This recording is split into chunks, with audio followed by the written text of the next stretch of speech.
Good afternoon, Millennium family. It is Tuesday. It is 12:30. It is Time Out Tuesday, and it's actually episode 94 today.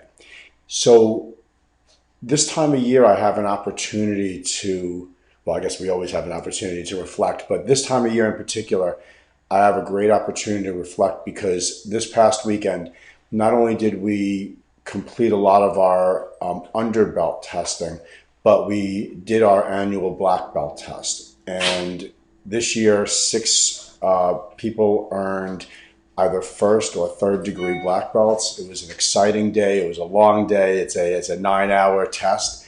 But what we saw during this test was just outstanding in terms of performance, proficiency, confidence, focus, the seriousness with which they took this test, how prepared they were. And what I reflect on when I think about that is what it took to get them there. We're going to see that again actually this evening, I expect, because we're going to be testing about 7 or 8 brown belts, also our very senior students moving towards being part of the 2020 class. We're actually scheduled right now to have the largest black belt test we've ever had next year. Probably a dozen or more students that are going to be preparing for different black belt levels. One of the things that we talk about, and the reason why I titled this video Tough Love and a Living Curriculum, is that as we test our students, we don't just ceremonially test them and hand them a belt and then move on. It's something that we actually take quite seriously. We prepare the students for several months leading up to their test, depending on what level. It could be up to a year leading up to a test. But for most of our underbelt students, they prepare for about 2.5 months for their next belt test. And we have a very robust testing process. We grade them. The instructors that are watching them are taking copious notes. We provide tremendous feedback to them after the test. Whether it's positive or negative feedback, we feel that it's incumbent upon us to share with them what we observed and what would make them a better martial artist so that they have a to-do list for their next exam, so that they're always upping their game. And we instill in our students this notion that the belt around their waist is completely worthless if it does not accurately represent a level of proficiency that's consistent with the rest of the school. Not that each person is not individual, and not that we don't grade each person on their own abilities and age and other extenuating factors, but we're looking for basic things to evolve over time. So perhaps a new student, their job is really to memorize some stances, memorize a few moves. An intermediate student, we should start seeing more of a proficiency in accuracy of how they maybe cross their arms or hold their hands or the stances that they're in. As they get a little bit into the upper intermediate ranks, we're looking for much more speed, power, and focus. We're looking for a warrior spirit in their techniques. And the evidence that this stuff is working, and when I say this stuff, what I mean is at the end of every test, we not only take a look at the individual students, but we look holistically at the group and say, what can change in our curriculum to make this group even better next time? Maybe there's something that we're not doing enough of. Maybe there's something that we're doing too much of. We're not emphasizing enough. And we modify our curriculum for the next couple of months. So we keep it a living, breathing thing. It's not just a piece of paper in a piece, in some lamination. We'll change this. We'll create new drills. We'll do whatever is necessary to try to make our students as powerful and as empowered as they can be to achieve their next level and to be incredibly proud of getting to that next level.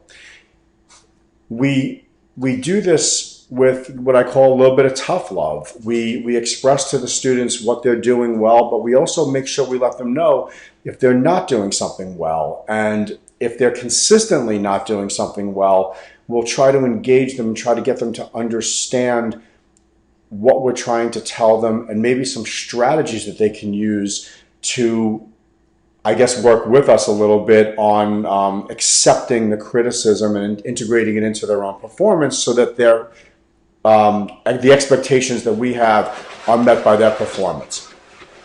And this combination of a living curriculum and tough love is definitely proving to work. And the way I know that it's proving to work is that we take a look at the quality level of people that test for our different black belt levels and how well they prepare themselves for those tests.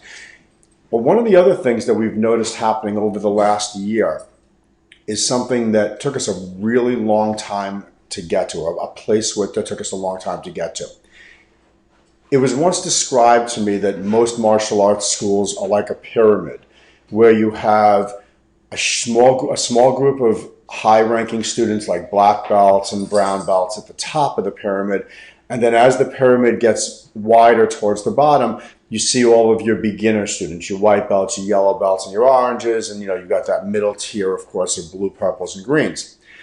And while that's typical of most karate schools, the real goal for any real martial artist should be to flip that pyramid upside down and have a ton of senior students up at the top, a increasingly large number of intermediate students, and of course, we always want new students coming in to fill the ranks and provide teaching opportunity for our upper ranks and to expose more people to what we love to do.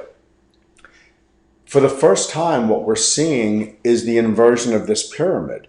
We're seeing a tremendous number of black belts, brown belts. Our black belts and brown belts now represent a very large portion of our total population. When we lined up our all-ranked students, that's our children that range in age from 6 to 12, in class the other day, for the very first time, the first 2 rows of students were upper intermediate ranks. That's a departure from where we used to have 1 or 2 in the very beginning of the line and everybody else filtered in with yellow and white belts. And that's very exciting for us. And what's even more exciting is the quality that we're seeing. We're seeing these students really embracing the concept of seeking perfection, increasing their proficiency. And we're also seeing students making really wise choices about whether they're ready to test or not ready to test. And for a young student to be able to make a decision that they are not prepared enough to attend an exam so that they can get promoted or perhaps not get promoted if they're not prepared enough, that's a tremendous thing. That takes a ton of maturity. And I'm not talking about 15 and 16-year-olds making that decision. This time around, I had students that ranged from 7 years old up to 15 years old making those kind of wise decisions, and that makes me incredibly proud. To be a good decision maker, I think, is maybe one of the main character traits of being a martial artist. So anyway, that's really what I wanted to talk about today, is that I'm just super proud of our students. I'm super proud of the decisions that they're making. I'm super proud of how prepared they come for exams, how they accept feedback, and how they immediately move on after a test to beginning to try to gain proficiency towards their next exam. It's not all about the belts. It's all about the learning at Millennium Martial Arts, but one of the ways that we do measure our proficiency is by the belt that we're wearing. So, or maybe it's the other way around. The belts represent the proficiency. But in any case, you get the point. So I'm going to sign off for now. It is Tuesday, episode 94. I hope everyone has an absolutely fantastic day today, and I will see you at the dojo. Peace.